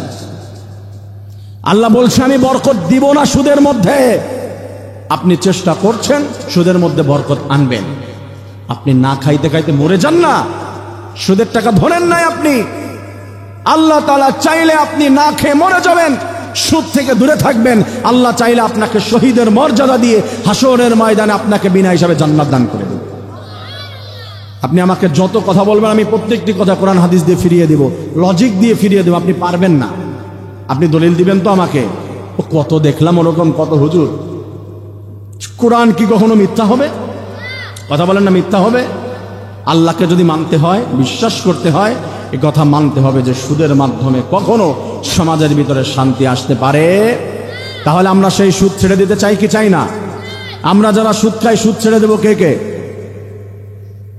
আপনাকে লজ্জা দিচ্ছি, আমি বুঝাচ্ছি আপনাকে এই কোরআন থেকে যেন আপনি ছেড়ে দেন। আপনি সুদ খাইতে খাইতে যদি পাহাড় বানান, আমার চালেন আর কোনো লাভ লস নেই। আপনি সুদ না খেয়ে যদি মরে যান, সুদ খাইতে খাইতে যদি অপমানিত অপদস্থ হন, জাহান্নামের তলদেশে চলে যান, আমার কোনো লাভ লস নাই। কিন্তু আমি কোরআন থেকে কথা বলতেছি এই জন্য আপনি যেন জান্নাতের পথে আসেন, জাহান্নাম থেকে ফিরে থাকেন। এবং আমার এই ওয়াজ এটার মাধ্যমে যদি আপনি ফিরে যান, আমি হাসরের ময়দানে আল্লাহর পক্ষ থেকে প্রতিদান পাবো। এজন্য আমি কথা বলছি। আল্লাহ তাআলা আমাদের সবাইকে ঈমানদার হিসাবে কবুল করুন, আমিন। আমার সম্মানিত বাগেরহাটের মুসলিম ভাইয়েরা, আল্লাহ রাব্বুল আলামিন আমাদেরকে কুরআনুল কারীমের মধ্যে আরেক জায়গায় ডাক দিয়েছেন মুত্তাকি বলে, ইয়া আইয়ুহাল্লাযীনা আমানুত্তাকুল্লাহা ওয়াবতাগু ইলাইহিল ওয়াসিলাতা ওয়াজাহিদু ফি সাবিলিহি লাআল্লাকুম তুফলিহুন। আল্লাহু আকবার। হে ঈমানদারেরা, আল্লাহ তাআলাকে ভয় করো, মুত্তাকি তুমি হয়ে যাও। কেমন করে মুত্তাকি হবে? ওয়াবতাগু ইলাইহিল ওয়াসিলা, আল্লাহ তাআলার কাছে পৌঁছানোর জন্য, আল্লাহ তাআলাকে পাওয়ার জন্য ওসিলা খুঁজো, মাধ্যম খুঁজো। কারণ আল্লাহ তাআলাকে কোনো মাধ্যম ছাড়া খুঁজে পাওয়া যায় না, ঠিক কিনা? আরো জোরে বলেন, আল্লাহ তাআলাকে কোনো মাধ্যম ছাড়া খুঁজে পাওয়া যায় নাকি? না, আল্লাহ তাআলাকে সরাসরি পাওয়া যাবে না, মাধ্যম অবশ্যই লাগবে। তার মানে আপনাদেরকে এটা আমি বোঝাতে চাই না, অবশ্যই পীরের কাছে আপনার যেতে হবে। পীর না মানলে আপনি জান্নাতে যেতে পারবেন না। যার পীর নাই তার পীর হলো শয়তান। সমাজের ভিতরে এমন একটি কথা আছে না নাই? আমি আপনাকে এটা বলছি না যে পীরের কাছে যেতেই হবে, পীরই হচ্ছে আপনার মাধ্যম। এটা ছাড়া আপনি জান্নাতে যেতে পারবেন না, আল্লাহ তাআলাকে খুঁজে পাবেন না। আমার প্রিয় ভাইয়েরা, আবার পীরের ভৎসনাও আমি করছি না যে পীরের দরবারে যাওয়া যাবে না। আল্লাহ তাআলাকে পাওয়ার জন্য অনেকগুলি মাধ্যম রয়েছে। এই কুরআনুল কারীম ছাড়া কি আল্লাহকে পাওয়া যাবে? কথা বলতে হবে। এটাও তো একটা মাধ্যম। রাসূলের হাদিস ওটাও মাধ্যম, রাসূল একটা মাধ্যম। হ্যাঁ, উলামায়ে কিরামগণ তাদের মাধ্যমে আবার কোরআন শিখতে হবে। এটা ছাড়া কোরআন তো একা একা শেখা যাবে না। কোরআন একা শেখা যায়? আপনি বলবেন যে হুজুর গুগল দিয়ে, ইউটিউব দিয়ে, বিভিন্ন ওয়েবসাইটের মাধ্যমে আমরা কোরআন শিখতে পারি। আপনার থেকে ভালো গুগল বুঝি মনে হয় যে খারাপ বুঝবো না, আমি ওই মাধ্যমগুলো জানি। আপনি সেখান থেকে শিখবেন। আপনার ওই গুগলের মধ্যে, আপনার ইউটিউবের ভিতরে, এই বিভিন্ন ওয়েতে, মেসেঞ্জারের মধ্যে, ফেসবুকের মধ্যে যে ভিডিওগুলো দেখে শিখবেন, ওই ভিডিওগুলো তো একজন না একজন আলেম বানিয়েছে। কথা বলেন, সেখান থেকে আপনি শিখবেন না। ভিডিও দেখবো না, লেখা দেখে শিখবো। তা আপনার ওই লেখাগুলো তো যে কোরআন জানে, কোনো একজন আলেম বা কেউ একজন খেদমত করেছে, তাই দেখে আপনি শিখবেন। তার মানে কোনো মাধ্যম ছাড়া কোরআন শেখা যাবে না। আর এই কোরআনুল কারীম ছাড়া আল্লাহকে পাওয়া যাবে না, ইসলাম জানা যাবে না। রাসূলের সুন্নাহ ছাড়া, রাসূলের আদর্শ ছাড়া কখনো আল্লাহ তাআলার প্রপারলি আমল করা যাবে না, যে আমলে আল্লাহ তাআলা খুশি হবে।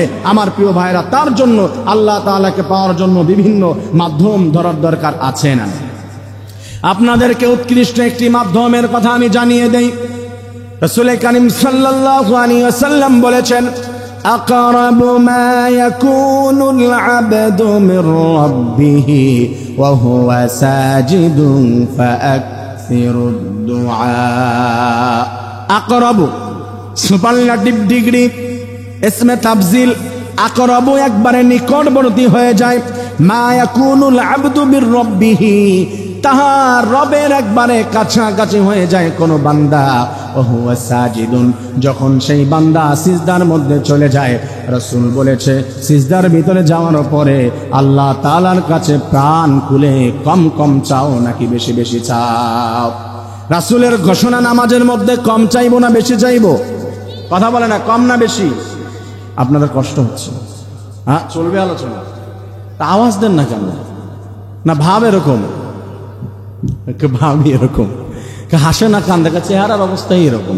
হাসা কান্দা ওটা পার্থক্য করা যায় না, হাসলেও যেরকম কানলেও সেরকম। তা আপনাদের ভাব কি এটা? হ্যাঁ, কষ্ট হচ্ছে, একটু আওয়াজ দেন না। আমাদের বেশি বেশি নামাজের মধ্যে দোয়া করতে বলছে কে? আরো জোরে বলেন, কে? আল্লাহ তাআলার কথা। আপনারা যদিও রাসূলের কথা, আল্লাহ তাআলার কথা বলেছেন, রাসূল কিন্তু আর নিজের থেকে কোনো কথা বলেন নাই। যা কিছু বলেছে কার কথা? আল্লাহ তাআলার কথা। তাই রাসূল বলেছেন, আল্লাহ তাআলার একবারে নিকটবর্তী হয়ে যায় কোনো বান্দা যখন নামাজের মধ্যে চলে যায়, তখন আল্লাহ তাআলার কাছাকাছি হয়ে গিয়েছো, তার কাছে চাইতে হবে। তার কাছে হাত উঠিয়ে দিয়ে যখন তুমি চাইবে, এর থেকে উত্তম হলো যখন তুমি সিজদার ভিতরে চলে যাও, আল্লাহর কাছাকাছি হয়ে যায়। আল্লাহ তাআলার কাছে তখন যত আবদার জানানো হয়, প্রত্যেকটি আবদারকে কবুল করে নেয় কে? আর যারা বলেন কে? আমরা নামাজের ভিতরে আল্লাহ তাআলার কাছে চাইতে পারবো ইনশাআল্লাহ। আমার প্রিয় ভাইয়েরা, তাই তো আমি বলেছিলাম আল্লাহ তাআলা বলে দিয়েছে, ওয়াবতাগু ইলাইহিল ওয়াসিলা। আল্লাহ তাআলাকে পাওয়ার জন্য মাধ্যম খুঁজতে হবে। সেই মাধ্যমের একটি নাম আপনাদের জানিয়ে দিলাম, সেইটা হলো নামাজ। নামাজের মধ্যে কোনো বান্দা যখন চলে যায়, একজনের সঙ্গে কথা হয়ে যায়, তার নাম কি?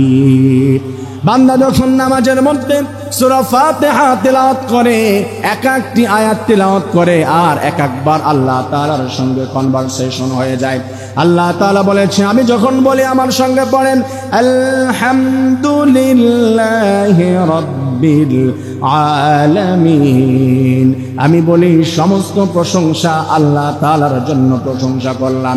আল্লাহ তাআলা বলে হামিদানি আবদি, আমার বান্দা আমার প্রশংসা করেছে। আমি যখন বলি আর রহমানির রহিম, আল্লাহ তাআলা রহমান এবং রহিম, আল্লাহ তাআলা বলে আসনা আলাইয়া আবদি। আমি যখন বলি মালিক ইয়াউমিদ্দিন, আল্লাহ তাআলা বলে মাজ্জাদানি আবদি, আমার বান্দা আমার মর্যাদা বাড়িয়ে দিয়েছে। সুবহানাল্লাহ। এভাবে আল্লাহ তাআলার সঙ্গে কথা হয়ে যায়। আমার প্রিয় ভাইয়েরা, তাই তো নামাজের মধ্যে আল্লাহ তাআলার কাছে দোয়া করলে আল্লাহ তাআলা ফিরিয়ে দিতে পারে না। আল্লাহ তাআলাকে পাওয়ার জন্য সর্বোত্তম যেই মাধ্যম, সেটা হলো সালাত। সেই সালাতের মধ্যে আল্লাহ তাআলার কাছে কান্নাকাটি করতে চাই কি চাই না? আমার প্রিয় ভাইয়েরা, আল্লাহ তাআলা আয়াতের মধ্যে আরেকটি বিষয় বলে দিয়েছেন, ওয়াজাহিদু ফি সাবিলিহি লাআল্লাকুম তুফলিহুন।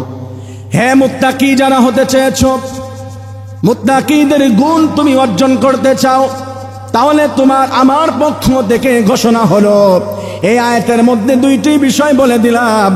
আল্লাহ তাআলাকে পাওয়ার জন্য মাধ্যম খুঁজে বের করো, তার কাছে পৌঁছে যাও। আর দুই নাম্বার হলো ওয়াজাহিদু ফি সাবিলিহি লাআল্লাকুম তুফলিহুন। তোমরা একজনের পথে যুদ্ধ করবে, যার পথে যুদ্ধ করলে সফলকামী বানিয়ে দেওয়া হবে, তার নাম কি? আমার প্রিয় ভাইয়ারা, আল্লাহ তাআলা বলছে আল্লাহ তাআলার রাস্তায় যুদ্ধ করতে হবে, আল্লাহ তাআলার রাস্তায় জিহাদ করতে হবে। সবাই করতে চাই কি চাই না? কথা বলে না। সবাই জিহাদ করতে চাই। জিহাদ মানে কি? জিহাদ মানে আপনারা কি বোঝেন বলুন তো? ধার সটকি নিয়ে ময়দানে নেমে বড় বড় তরবারি নিয়ে লিল্লাহে তাকবীর বলে এক একজনকে কোপ দিয়ে শেষ করে দেওয়া, চিরতরের জন্য জাহান্নামে পাঠিয়ে দেওয়া, এটার নাম কি শুধু জিহাদ? কথা বলেন। জিহাদ কিন্তু শুধু তরবারি না। কষ্ট হচ্ছে আপনাদের? ছেড়ে দিব না চলবে? কতক্ষণ? সারা রাত চলবে? কে কে আছেন? আলহামদুলিল্লাহ, এরা সারা রাত থাকবে। কি এর 11টা 12টা সারা রাত থাকবে। আমি 2টা পর্যন্ত আলোচনা করব, তারপরে এরপরে হুজুর যিনি আসছেন উনি আবার আলোচনা করবেন, আবার নতুন করে শুরু হবে। ঠিক আছে তো? ঠিক আছে ইনশাল্লাহ? হ্যাঁ, খেলা হবে। এই আওয়াজে তো খেলা হবে না। আমরা তো এইভাবে বলি নাই খেলা হবে, এইভাবে না তো, ভালো মতো বলতে খেলা হবে তো ইনশাআল্লাহ। আবার অনেকে বলছে কি আর আবার খেলা খেলে শুরু করছে, কি আর খেলা হইব? আরে আমরা ওই খেলা খেলি না যে ময়দানে নামার আগে মাঠ ছেড়ে পালিয়ে যাব। আমরা যখন ময়দানে নামি, যখন তাকবীর দেই লিল্লাহে তাকবীর, আল্লাহু আকবারের স্লোগান, অনেকে দেখবে যে মাঠে নামার আগেই দেশ ছেড়ে পালিয়ে যায়। কথা বলেন ঠিক কিনা? আমার প্রিয় ভাইয়ারা, আমরা বলতেছিলাম, মন খারাপ করেছেন? কারো বিরুদ্ধে বলেছি না? কারো বিরুদ্ধে বলি নাই, আমাদের পক্ষেই আমরা বলেছি। আমরা কোরআন থেকে হক কথা বলবো, তা কিছু কিছু মানুষের বিরুদ্ধে লেগে যাবে। আচ্ছা, কোরআন থেকে হক কথা বললে শয়তানের গায়ে লাগবে না? কথা বলে না? ফিরাউনের গায়ে লাগবে না? তাদের দোসর যারা আছে, তাদের চেলাবেলা যারা আছে, তাদের গায়ে লাগবে না? অবশ্যই লাগবে। তাহলে আমরা শেষ পর্যন্ত থাকবো তো ইনশাআল্লাহ? যাদের মধ্যে কোরআনের প্রেম আছে একজনও ময়দান ছাড়বে না। আর যারা উঠে যাবে, আলোচনা আমার শেষ হওয়ার আগে মনে করবে এদের ভিতরে সমস্যা আছে। থাকবো তো শেষ পর্যন্ত ইনশাআল্লাহ? আমার প্রিয় ভাইয়েরা, যুদ্ধ, জিহাদ শুধু মারামারির নাম নয়। জিহাদ কিন্তু, এই চাচা কোথায় যাচ্ছে? 1 নম্বরে যাচ্ছে মনে হয়। আচ্ছা, আমরা যুদ্ধ কিন্তু শুধু মারামারির মাধ্যমে হয় না, কলমের মাধ্যমে হয়। জাহাদা ইউজাহিদু, চেষ্টা প্রচেষ্টা করা, নিজের অধিকার আদায়ের জন্য, কিছু হাসিল করার জন্য চেষ্টা করা, এটাকে যুদ্ধ বলা হয়, জিহাদ বলা হয়। এটা হতে পারে কলমের লিখনির মাধ্যমে, মুখের মাধ্যমে হতে পারে, এটা প্রয়োজনে ময়দানে নেমে তাকবীরের মাধ্যমে হতে পারে।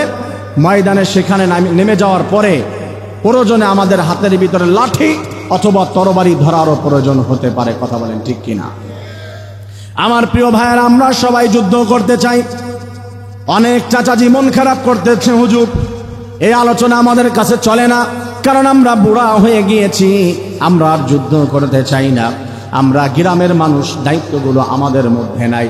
আমি আপনাকে বলি, যুদ্ধ করার, আল্লাহর রাস্তায় জীবন দেওয়ার তামান্না, আশা যদি কোনো মানুষের মধ্যে না থাকে, নিঃসন্দেহে ওই মানুষের ভিতরে ঈমান নাই। কথা কার? আরো জোরে বলবেন কার?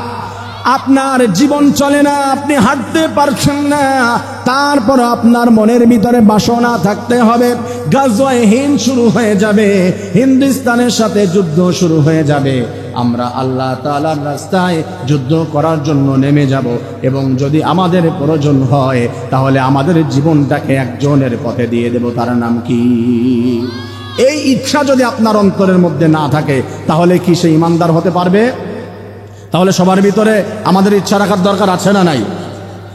আপনি কোনোদিন যুদ্ধ পাবেন কিনা সেটা আপনার ব্যক্তিগত ব্যাপার, আপনি পাইতেও পারেন, নাও পাইতে পারেন, কিন্তু এই আশা আপনার ভিতরে রাখতে হবে যে আমি শহীদ হয়ে যাব। আল্লাহ তাআলা সবাইকে কবুল করুন, আমিন। আমার প্রিয় ভাই, আর যদি একবারে পরিপূর্ণভাবে আমরা যুদ্ধের ময়দানে চলে যাই, যেখানে আমাদের জীবনটাও দিতে হবে, তার জন্য কি আপনাদের ভয় লাগবে? ভয় লাগে?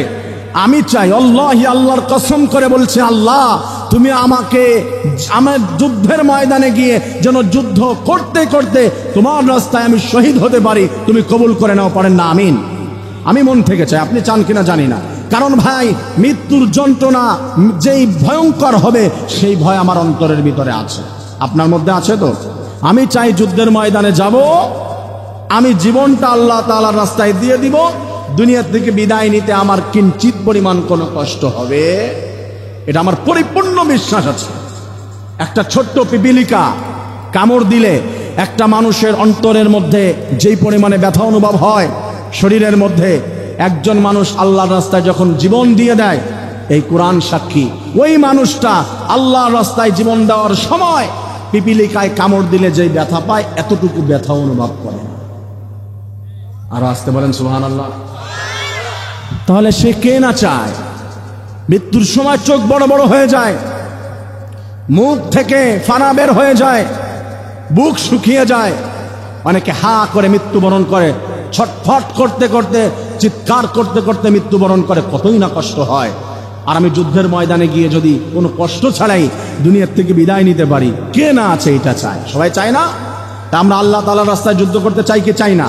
আল্লাহ তাআলা বলছেন লাআল্লাকুম তুফলিহুন, তাহলে তোমরা আশা রাখবে আল্লাহর রাস্তায় যুদ্ধ করলে আমাদেরকে সফলকামী বানিয়ে দিবে কে? আরো জোরে বলেন না কে? আমার সম্মানিত মুসলিম ভাইরা,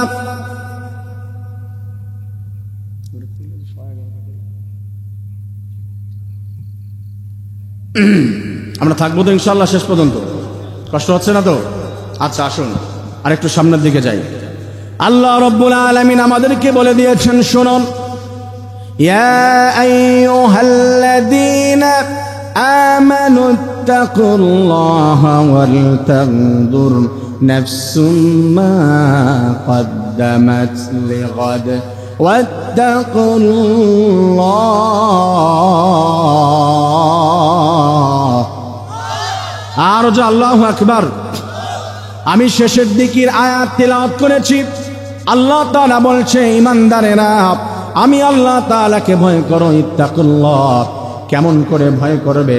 ওয়াত্তাকুল্লাহ ওয়াল তানজুর নাফসুম মা কদ্দামাত লিগাদ, তুমি স্মরণ করো, তুমি গবেষণা করো, চিন্তা করো, নাফসুম মা কদ্দামাত লিগাদ, আগামী কালকের জন্য, তার মানে হাসরের ময়দানের জন্য তুমি কি ইনকাম করেছো, তুমি কি জোগাড় করেছো, এটা নিয়ে একটু চিন্তা ভাবনা করো, এটা নিয়ে একটু গবেষণা করো। তোমার জীবনে কি ইনকাম করলা? আমার প্রিয় ভাইরা, আমাদের এইখান থেকে বিদায়ের পরে আরেকটি জগতে আমাদের যেতে হবে, বিশ্বাস আছে না নাই? যদি আপনাকে আমি প্রশ্ন করি, ভাই আগামী কালকের জন্য আপনি কি জোগাড় করেছেন বলুন?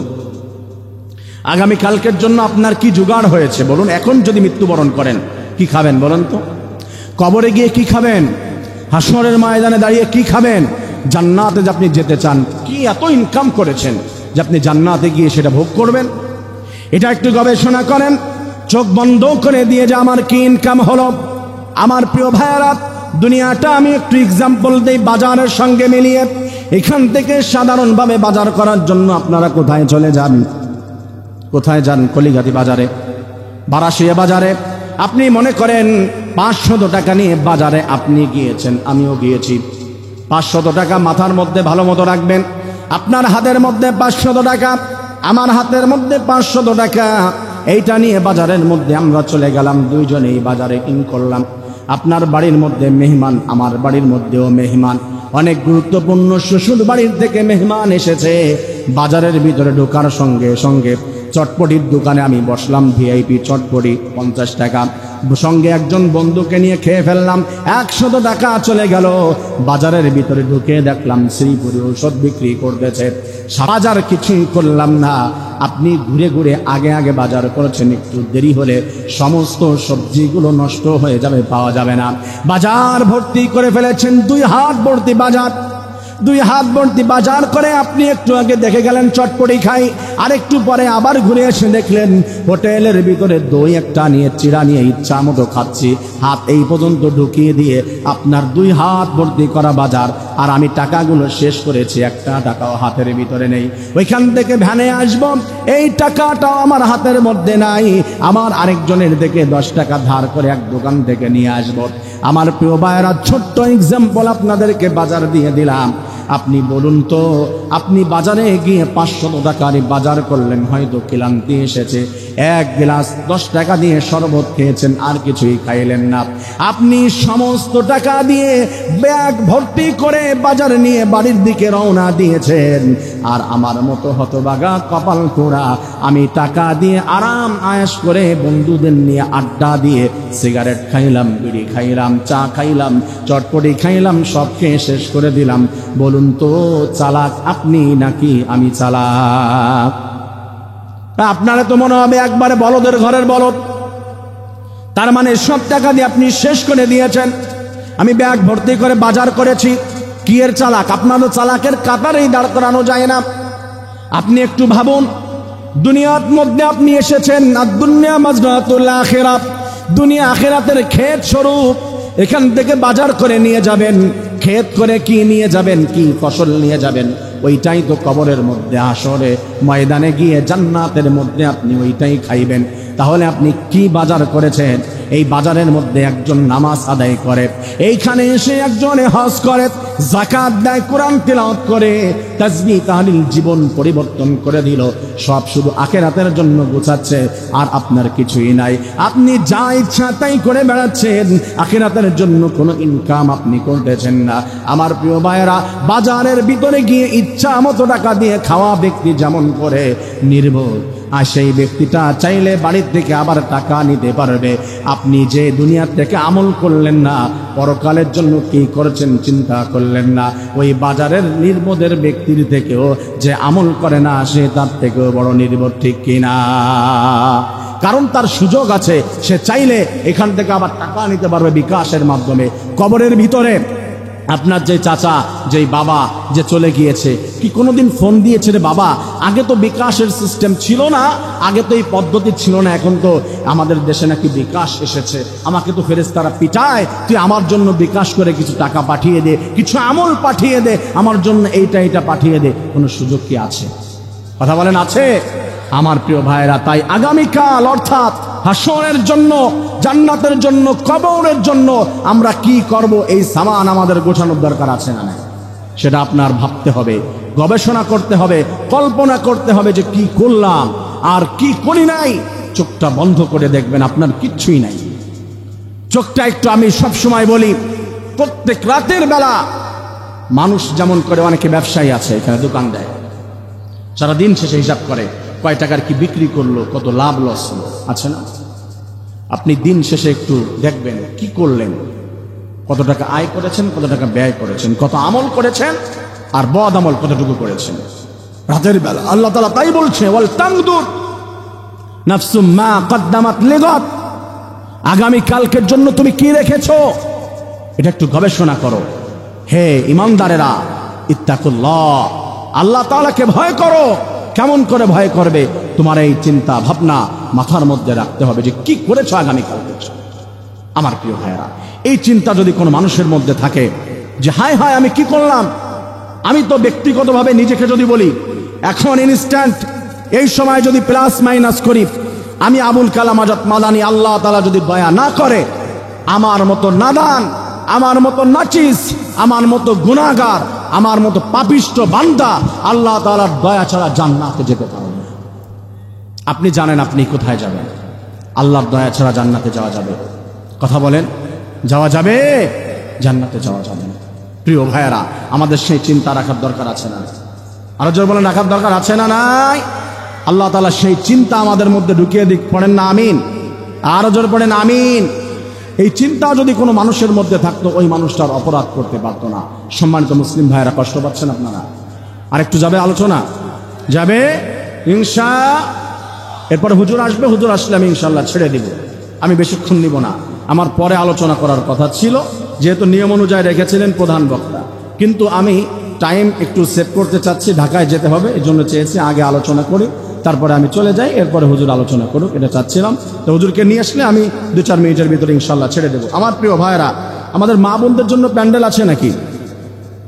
চাচা সুন্দর পদ্ধতি, 1 নম্বরে যাচ্ছে, ভালো। তার ভিতরে ইমান আছে। আল্লাহ তাআলা এই চাচাকে, চাচা হয় না নানা হয় জানি না, কারণ আমি আপনাদের এলাকার নাতি বা ভাগনা। আমাকে কি চিনছেন? অনেকে চিনছেন না। হ্যাঁ, আমার নানা বসে আছে এখানে, জুনায়েদ নানা, আমি তার নাতি। আর আমার আরেকটি পরিচয় আছে, আপনারা অনেকে জানেন। আমার চাচা আল্লামা মরহুম শামসুল হক সাহেব রহমতুল্লাহ আলাইহি, কুদালিয়ার হুজুর শামসুল হক সাহেবের নাম শুনেছেন না আপনারা? আমি তার ভাতিজা। আমার চাচা এই যে আজকে যাওয়ার সময় কবরস্থানের দিকে তাকাচ্ছিলাম আর দেখতেছিলাম, ভাবতেছিলাম আজ আমার মাথায় টুপি, পাঞ্জাবি, দাড়ি, এটা আল্লাহর পক্ষ থেকে এসেছে, কিন্তু হয়তোবা আমার চাচার ওসিলায় আমাদের বংশের মধ্যে আল্লাহ তাআলা আলেম দিয়ে, হাফেজ দিয়ে ভরপুর করে দিয়েছে। চাচার জন্য দোয়া করি, আল্লাহ তাআলা আমার চাচাকে জান্নাতের উচ্চ মাকাম দান করুন। তো আমিন পড়বেন না? শামসুল হক সাহেবকে কে না চিনে? আপনাদের এমন কোনো পাড়া মহল্লা, এমন কোনো জায়গা নাই যেখানে আলোচনা করে নাই আমার চাচা, ঠিক কিনা? প্রিয় ভাইয়েরা, আমি তার ভাতিজা, আপনাদের ভাগনা, তার জন্য বললাম যে উঠে যাচ্ছে, চাচাও হতে পারে, নানাও হতে পারে, মামাও হতে পারে। তা যাই হোক, প্রিয় ভাইয়েরা, মা বোনদের জন্য প্যান্ডেল আছে নাকি? হ্যাঁ আছে। কোন পাশে? বাড়ি বাড়ি উঠানে অনেক জায়গায় শুনছে, তাই তো? এদের জন্য শর্টকাট, একবারে শর্ট একটা আলোচনা করব আমরা। কথা বলে না, কারণ এদের পায়ের নিচে আমাদের জান্নাত না। কথা বলে না? আল জান্নাতু তাহতা আকদামিল উম্মাহাত। তাই এরা যদি জাহান্নামে যায়, তাদের পা কই যাবে? তাই এদেরকে আমাদের জান্নাতে নেওয়ার দরকার আছে না নাই? এদের জান্নাতের শর্টকাট আমরা নিব। আমরা চাইবো একটা আলোচনা করব একবারে শর্টেস্ট টাইমে। আমার প্রিয় একটি প্রশ্ন এসেছে। প্রশ্নটি হলো, হুজুর, আমি একজন প্রাপ্তবয়স্ক হয়েছি, আমার একজন যুবক মানুষ আমাকে বাড়ি থেকে বিয়ে দিতে চাচ্ছেন, আমি বিয়ে করতে চাই। তো সুন্দর প্রশ্ন। বয়স হয়েছে, বাড়ির থেকে বিয়ে দিতে চায় না কেন? তার যদি বিয়ের প্রয়োজন হয়, অ্যাবিলিটি থাকে, বিয়ে দেওয়ার দরকার আছে না নাই? ওই মা বাবা যদি সন্তানকে বিয়ে না দেয়, সে যতগুলি গুনাহ করবে আল্লাহ তাআলা মা বাবার আমলনামায় ঠেলে ঠেলে দিয়ে দেবে। সুবহানাল্লাহ, নাউজুবিল্লাহ বলেন। যাদের ছেলে এবং মেয়েদের বয়স হয়েছে, এদের বিয়ের অর্ডার করেছেন কে? আরো জোরে বলেন কে? তাহলে যাদের ছেলে এবং মেয়েদের বয়স হয়েছে আমরা বিয়ে দিয়ে দিব তো ইনশাআল্লাহ। বরকত দিবে কে? আরে কথা বলে না কেন? বরকত দিবে কে? আল্লাহ তাআলা। আল্লাহ তাআলা বলছে, তোমরা এটা টেনশন করো না। আমা মিন দাব্বাতিন ফিল আরদি ইল্লা আলাল্লাহি রিজকুহা। আল্লাহ রাব্বুল আলামিন বলছে, রিজিকের ব্যবস্থা মানুষ সৃষ্টির 50,000 বছর আগে কে করছেন? এই বাড়ি গিয়ে আবার ধরেন না যে তুই চিঠি দিছস কি লেগে। চিঠি কে দিস? আমি নাম বলছি কারো? যে কোনো ছেলে দিতে পারে, বা না দিলেও থার্ড পার্সনও দিতে পারে। তা ছেলে মেয়েদের বিয়ের দরকার আছে না নাই? আবার যে সমস্ত যুবক ভাইয়েরা বিয়ের জন্য লাফাইতেছে, একবারে আঞ্চলিক ভাষায় বললাম, তোমাদের আবার ইস্টাবলিশ হওয়ার দরকার আছে। কারণ টাকা পয়সা নাই, ইনকাম নাই, পড়াশোনা নাই, দুনিয়ার ভাদাইমে দামড়া একবারটা হয়েছে বলে তার জন্য কি তাকে বিয়ে দেওয়া লাগবে না? কথা বলে না?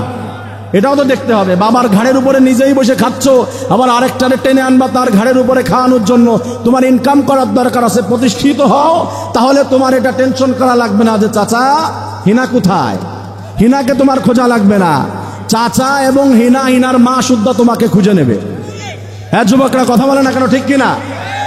হিনাকে আর তোমার খোঁজা লাগবে না। তো তুমি প্রতিষ্ঠিত হও, টাকার মালিক হও, পড়াশোনা করো, তাহলে আল্লাহর পক্ষ থেকে এমনিতেই বাজেট হয়ে যাবে। মা বাবা এমনিতেই তোমাকে নিয়ে চিন্তা করবে। কথা ঠিক কিনা? যুবক ভাইরা কষ্ট পাইছেন নাকি? যে প্রথমে তো একটু আমাদের পক্ষেই বললেন, এখন তো বিপক্ষে বলে দিলেন। আমার প্রিয় ভাইরা কষ্ট পাবেন না, এটা মূল কথা বললাম। এই যে কি একটা চলতেছে, চাচা হিনা কোথায়, চাচা হিনা কোথায়? আরে কি এর হেনা? দামড়া কোথাকার, তোর সময় মতো আসিসনি, ইনকাম নাই, কিছু নাই, এখন হিনার বিয়ে হয়ে গেছে, এখন এসে হিনারে খুঁজোস না, টাইম মতো আসিসনি কেন? এই চাচারা অনেকে বুঝতেছে না যে কি এর হেনার কথা কয়। আবার আপনাদের গ্রামের কারণ নামের সাথে মিলে গেলে মাইন্ড করেন না যে অমকের মেয়ের বা অমকের বোন নাম ধরে হুজুর রস করছে। আমি কিন্তু একটা রূপক নাম ধরে বলতেছি, যেটা আমার যুবক ভাইরা ভালো মতো বুঝছে, আর মুরব্বী অনেকে বোঝে নাই। মন খারাপ করেছেন বাবারা? এই না না না, মামারা মন খারাপ করেছেন? আলোচনা চলবে ইনশাআল্লাহ। আচ্ছা, মায়েদের জন্য আমরা শর্ট করে একটা আলোচনা করি। আমার সম্মানিত মুসলিম ভাইয়ারা, রাসূল কারীম সাল্লাল্লাহু আলাইহি ওয়াসাল্লাম বলছেন, আল মারআতু ইযা সাল্লাত খামসাহা ওয়া সামাত শাহরাহা ওয়া আতাআত বালাহা ওয়া আহসানাত ফারজাহা ফালতাদখুল বিআইয়ি আবওয়াবিল জান্নাতি শাআত। আমার কোন মা, কোন বোন যদি 5 ওয়াক্ত নামাজ, রমজানের রোজা, স্বামীর আনুগত্য এবং লজ্জাস্থানের হিফাজত করতে পারে, জান্নাতের 8টি দরজা তার সামনে ওপেন হয়ে যাবে। জান্নাতের যেই দরজা দিয়ে ইচ্ছা ওই দরজা দিয়ে সে জান্নাতের মধ্যে প্রবেশ করবে। আরো জোরে বলেন না সুবহানাল্লাহ। আমাদের যাদের মা বোন এইখানে আসে নাই, ওয়াজটি বাড়ি গিয়ে করতে পারবো ইনশাআল্লাহ। আবার বলি, 5 ওয়াক্ত নামাজ, রমজানের রোজা, স্বামীর আনুগত্য, লজ্জা স্থানের হেফাজত। বলুন তো এই যে 4টি বললাম খুব কঠিন নাকি? কথা বলে না খুব কঠিন? একবারে সহজ। নামাজের ব্যাপারে যদি বলি, এই ইরাদ মামা কই, হুজুরকে নিয়ে আসো। যদি নামাজের কথা বলি, আমাদের মা বোনদের নামাজের আরো ছাড় রয়েছে। কথা বলেন ঠিক কিনা? নামাজের ছাড়ের ব্যাপারে শর্ট করে বলি, মাসের ভিতরে কমপক্ষে 3 দিন নামাজের ছাড় তাদের দিয়েছেন কে? ঝটপট কে? সর্বোচ্চ 10 দিনের ছাড় দিয়েছেন কে? নামাজ তাদের পড়তে হবে না। আবার আল্লাহ তাআলা ছাড় দিয়েছে, পুরুষ ভাইদের মসজিদে এসে নামাজ আদায় করতে হয়। আমার কোনো মা বোন ঘরের ভিতরে আজানের পরে যখন নামাজ আদায় করে নেবে, একজন পুরুষ মসজিদে এসে যে সব পায়, ঘরের মধ্যে আমার মা আমার বোন সেই সব আল্লাহ দান করে দেয়। সুবহানাল্লাহ। জামাতের মধ্যে শামিল হতে হয়, পুরুষদেরকে আল্লাহ আলাদা সব দিয়েছে। আমার কোনো মা বোন জামাতের মধ্যে হাজির না হয়ে ঘরের ভিতরে একাকী নামাজ আদায় করবে, আল্লাহ তার আমলনামায় সেই সব দান করে দিবে। সুবহানাল্লাহ। আমার প্রিয় ভাইয়েরা, ইমামতের দায়িত্ব দেওয়া হয় নাই, আজানের দায়িত্ব দেওয়া হয় নাই, অনেকগুলি দায়িত্ব দেওয়া হয় নাই। তার জন্য যখন নামাজের সময় হয়ে যাবে, আমার মা আমার বোন ঘরের ভিতরে নামাজ আদায় করবে এবং ছোট্ট ছোট্ট বাচ্চাদেরকে সঙ্গে নিয়ে নামাজ আদায় করবে, ছেলেকে অথবা মেয়েকে। অনেক ঘরের ভিতরে ছোট্ট বাচ্চাকে নিয়ে নামাজ পড়ার মতো অভ্যাস আছে না নাই? অনেক ঘরের মধ্যে ছোট্ট বাচ্চাকে নিয়ে নামাজ আদায় করা হয়। ওই ঘরটি জান্নাতি ঘর, যেই ঘরের মধ্যে ছোট্ট বাচ্চাকে নিয়ে নামাজ আদায় করা হয় এবং ওই বাচ্চাটি নামাজ অভ্যস্ত হয়ে যায়। কোনো মা বোন যদি বাচ্চাকে নিয়ে নামাজ আদায় করে, রাসূল করিম সাল্লাল্লাহু আলাইহি ওয়াসাল্লাম বলছে, মায়ের নামাজ কবুল না হলেও ওই ছোট্ট বাচ্চার কারণে আল্লাহ তাআলা তার নামাজ কবুল করে নেয়, মায়ের আমলনামায় সব দান করে দেয়। কোনো বাচ্চা হাত উঠিয়ে মায়ের সঙ্গে দোয়া করে নামাজের পরে, মায়ের যতগুলি দোয়া আছে, আল্লাহ তাআলা বলে, আমার পিচ্চি বান্দা বান্দি তার মায়ের সঙ্গে হাত তুলেছে, বোনের সঙ্গে, মসজিদে তার দাদার সঙ্গে বাবার সঙ্গে হাত তুলেছে। ওই ছোট্ট বাচ্চা হাত তোলার কারণে তার বাবা, তার ভাই, তার দাদা, তার মা, তার বোন যে সঙ্গে নিয়ে নামাজ আদায় করেছে, আল্লাহ তাআলা বলে, ওর আত্মীয় স্বজন যে সঙ্গে নিয়েছে তার দোয়াগুলো কবুল করে নিলাম। আরো জোরে বলেন না সুবহানাল্লাহ। তো এই দায়িত্বটা আমাদের মায়েরা পালন করতে পারবে ইনশাআল্লাহ। তারা একটু আওয়াজ দিক, তাদের আওয়াজ আমরা শুনতে চাচ্ছি না, আপনারা আওয়াজ দেবেন। ছোট্ট বাচ্চাদেরকে সঙ্গে নিয়ে আমার মায়েরা 5 ওয়াক্ত নামাজ আদায় করতে পারবেন ইনশাআল্লাহ। আল্লাহ তাআলা কবুল করুক। আমার প্রিয় ভাইয়েরা, রমজানের রোজাগুলি সঠিকভাবে আদায় করার কথা বলা হয়েছে। মা বোনদেরকে আল্লাহ তাআলা সহজ করে দিয়েছে। রমজানের রোজা রাখলে সায়েন্টিফিক উপকারিতা ঢেলে দিয়েছেন কে? আমি রোজার ব্যাপারে একটা কথা বলি আপনাদেরকে। হুজুর চলে আসছে, একবারে জাস্ট 2 মিনিটের ভিতরে আমি ছেড়ে দিব। রমজানের রোজা আগে হুজুর আলোচনা করেছেন রমজানের ফজিলতের ব্যাপারে। একটা কথা বলি, রমজানের রোজা এটার ভিতরে উপকার আছে না নাই? না, আমি বলছি বৈজ্ঞানিক উপকারের কথা। কথা বলেন আছে না নাই? কি এর বৈজ্ঞানিক উপকার? ছেড়ে দিচ্ছি। বৈজ্ঞানিক উপকার কি? রোজা রাখতে রাখতে অনেকের চোখ একবারে কপালের ভিতরে ঢুকে যায়। আঞ্চলিক ভাষায় আপনারা বলেন একবারে চুপড়া ভেঙ্গে ডেঙ্গে অবস্থা শেষ। তা কি এর উপকারিতা? আমি বলি, বিজ্ঞান বলেছে যদি কোনো মানুষ 22 থেকে 23 দিন 20 দিন ওভার হয়ে যায় তার রোজা, 11 মাসের মধ্যে তার শরীরের ভিতরে এমন কিছু জীবাণু, এমন কিছু ভাইরাস তৈরি হয়, যখন 20 দিন পর্যন্ত লাগাতার রোজা রাখে, আল্লাহ তাআলা তার শরীর থেকে ওই ভাইরাসগুলো পরিপূর্ণভাবে নষ্ট করে দেয়, ধ্বংস করে দেয়, পরিপূর্ণ সুস্থতা দান করে দেয়। আমি বললাম কয় দিনের কথা? 20 দিন। কয় দিন? আমি এই কথাটি শোনার পরে বিজ্ঞানের কথাটি আমার মাথায় ধরলো না। 20 দিনের কথা বললো কেন? রোজা ফরজ করেছেন কয় মাস? 1 মাসে কয় দিন? 30 দিন। তা 20 দিনের কথা বললো কেন? আমার তখন মাথার মধ্যে চলে আসলো আমাদের মায়েদের কথা, আমার বোনদের কথা চলে আসলো। কারণ আমার একটি মা, আমার একটি বোন 1 মাসের ভিতরে 30টি রোজা রাখতে পারে নাকি? কথা বলে না? 30টি রোজা রাখতে পারে না। কারো যদি অসুস্থতা বেশি হয়, বোঝানোর জন্য বলছি, কেউ মাইন্ড করবেন না, অসুস্থতা যদি বেশি হয় 10 দিন পর্যন্ত হানাফি মাযহাবের আইন অনুযায়ী, তাহলে একটা মা যদি অসুস্থ থাকে 30টি রোজা রাখতে পারবে না, 20টি রোজা রাখতে হবে তার জন্য আল্লাহ তাআলা 30টি রোজার মধ্যে যদি ওই ভাইরাসগুলো মেরে ফেলানোর সিস্টেম রেখে দিত, তাহলে আমাদের মা বোন অনেকে অসুস্থ থেকে যেত, সুস্থ হতে পারতো না। তার জন্য আল্লাহ তাআলা লাগাতার 20 দিন রোজা রাখলে তার সমস্ত ভাইরাসগুলো মেরে ফেলে দিবে মা বোনদের জন্য। আর লাগাতার 1 মাস যদি রোজা রাখে, আল্লাহ তাআলা বলেছে, তার এই বিজ্ঞান আজ প্রমাণ করেছে, আল্লাহ তাআলা তার অন্তর থেকে সমস্ত গুনাহ মাফ করে দিয়ে পরিপূর্ণ সুস্থতা দান করে দেয়। তাহলে তারা রমজানের প্রত্যেকটি রোজা রেখে দিবে। 3 নম্বরে হচ্ছে স্বামীর আনুগত্য করবে। স্বামীর আনুগত্য করা কঠিন কিছু। এক কথায় এই কথাটি বলে দেই আমার মা বোনদের ব্যাপারে, কোনো হাদিসের ভিতরে পাওয়া যায় না যে হাদিসে এই কথা বলা হয়েছে যে একটা মেয়ের জান্নাত বাবার পায়ের নিচে। নাই। মেয়ের জান্নাত কোথায়? কথা বলে না। স্বামীর পায়ের নিচে। রাবেয়া বসরির থেকে, হযরতে খাদিজা আয়েশার থেকে যদি আপনার আমল বেশি হয়, মা আপনি শুনুন, আপনার স্বামী যদি আপনার প্রতি খুশি না থাকে, আপনার কপালে জান্নাত জুটবে না। স্বামীকে খুশি রাখতে হবে। স্বামী যদি ফিরাউনের থেকেও খারাপ হয়, ফিরাউনের ঘরে থাকার পরে যদি আসিয়া জান্নাত ইনকাম করে নিতে পারে, আপনি কেন পারবেন না? আপনার অজুহাত। আপনি যদি স্বামী ফিরাউনের থেকেও খারাপ হয়, আল্লাহর কাছে দোয়া করেন, যেমন করে আল্লাহ তাআলা জান্নাতের সুসংবাদ আসিয়াকে দুনিয়াতে থাকতে দিয়েছে, আমার ওই মা বোনকে আল্লাহ তাআলা জান্নাতের সুসংবাদ দান করে দিবে। আরো জোরে বলেন না সুবহানাল্লাহ। লাস্ট পর্যায়ে হলো লজ্জা স্থানের হেফাজত করতে হবে। আমার প্রিয় ভাইয়েরা, এই 4টি কাজের আমল মা বোনদেরকে আমরা জানাতে পারবো ইনশাআল্লাহ। যাদের আসে নাই আমরা বাসায় গিয়ে জানিয়ে দেবো ইনশা। একটু আওয়াজ দেন না ইনশা। নাকি তাদের ব্যাপারে ওয়াজ করেছি বলে আপনারা বলবেন